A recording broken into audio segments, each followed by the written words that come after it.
না, মিরাজ তো অফ ফর্মে নাই ভাই। মানে এই কোশ্চেনের কোনো যুক্তিকতা আমি তো দেখলাম না। মিরাজ ফর্মে আছে, আমার বেস্ট প্লেয়ার টিমের, সত্যি কথা। অনেক বেশি ইন্সপায়ারিং আমার মনে হয়। তাইজুল ভাই যেভাবে এত বছর ধরে খেলে আসছে, স্পেশালি তার ওয়ার্ক এথিক নিয়ে কোনো কোশ্চেন মার্ক নাই। Of the field, on the field সবসময় হার্ডওয়ার্ক করে যাচ্ছেন। মজার বিষয় হলো সাইলেন্টলি কাজ করে যায়। খুব বেশি অনেকে হাইলাইট করতে চায় না বা করে না বা করার সুযোগ হয় না। আমি যেটা এর আগের একটা প্রেস কনফারেন্সে বলেছিলাম যে টেস্ট ক্রিকেটটা আগে কিভাবে আগাবে।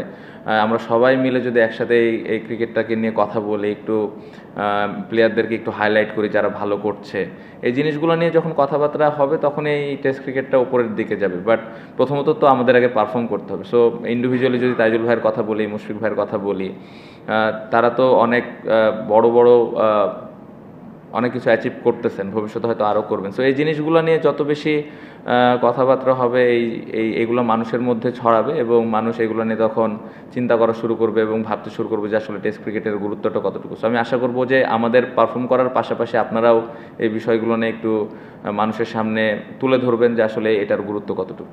যদি আমি অ্যাজ এ ব্যাটসম্যান হিসেবে কথা বলি, ক্যাপ্টেন বিষয়টা সাইডে থাক। আপনি যেটা বললেন, অবশ্যই বছর শেষ হয়েছে, ভালোভাবে শেষ হয়েছে, অবশ্যই এটা ভালো লাগার বিষয় অ্যাজ এ ব্যাটসম্যান হিসেবে করতে পেরেছি টিমের জন্য কন্ট্রিবিউট। বাট আমি যেটা একটু আগেও বললাম যে এইখানে এটা আসলে এনাফ না। আমরা যদি আসলে ভালো দল হইতে চাই, ভালো টিমের এগেনস্টে ম্যাচ জিততে চাই, তাহলে এই রানগুলোকে কনসিস্টেন্টলি আমরা কত বেশি করতে পারতেছি বা আমি কনসিস্টেন্টলি আরও কত বেশি দলকে কন্ট্রিবিউট করতে পারতেছি, এটা ইম্পর্টেন্ট। সো লক্ষ্য এটাই থাকবে যে নেক্সট ইয়ার যেই 12টা টেস্ট আছে, যদি সবগুলো খেলার সুযোগ হয়, কিভাবে আমি আরও ইমপ্রুভ করে আরও ভালোভাবে দলকে কন্ট্রিবিউট করতে পারছি। সো ক্যাপ্টেন না, 60 এভারেজ, এগুলো আসলে এখন সব পাস্ট হয়ে গেছে। এভারেজ 60 এটা চলে গেছে। নেক্সট ম্যাচে আমি কি করতে পারি, এটা ইম্পর্টেন্ট। এবং আমি চেষ্টা করব যে নেক্সট ইয়ার যে 12টা টেস্ট আছে এখানে আরও ভালোভাবে কন্ট্রিবিউট করার।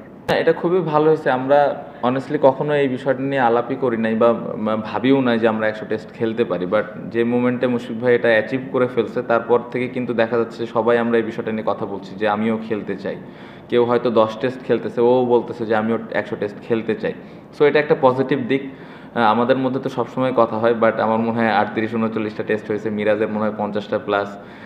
অনেক দূর যাওয়া বাকি। এত লম্বা চিন্তা না করে একটা টেস্ট যদি আমরা খেলতে পারি, পারফর্ম করতে পারি, যদি কপালে থাকে, রিজিকে থাকে, ইনশাল্লাহ একদিন অ্যাচিভ করতে পারবো। মুশফিক ভাইয়ের সেলিব্রেশন তো ভেতরে বাইরে একই রকম, সবার সামনে এখন ওপেন। আমরা এনজয় করেছি, পুরা ম্যাচটা খুবই এনজয় করেছে। মুশফিক ভাই অনেক এনজয় করেছে, ভালো সময় গেছে।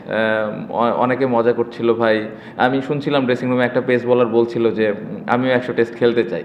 তো নর্মালি একটা পেস বলারের পক্ষে 100 টেস্ট খেলা আমাদের মতো দেশে এটা আসলে মুখ দিয়ে বলাটা অনেক সাহসের ব্যাপার। তো বলতেছিল, তো এরকমও শুনলাম যে 100 টেস্ট খেলার পরে চিন্তা করে 100 উইকেট যেন আমরা নিতে পারি, সেই চিন্তা করি অ্যাজ এ পেস বলার হিসেবে। সো এরকম খুনসুটি তো হয়েছে, বাট ভালো সময় গিয়েছে। আরেকটা কি ছিল? না, মিরাজ তো অফ ফর্মে নাই ভাই। মানে এই কোশ্চেনের কোনো যুক্তিকতা আমি তো দেখলাম না। মিরাজ ফর্মে আছে, আমার বেস্ট প্লেয়ার টিমের, সত্যি কথা।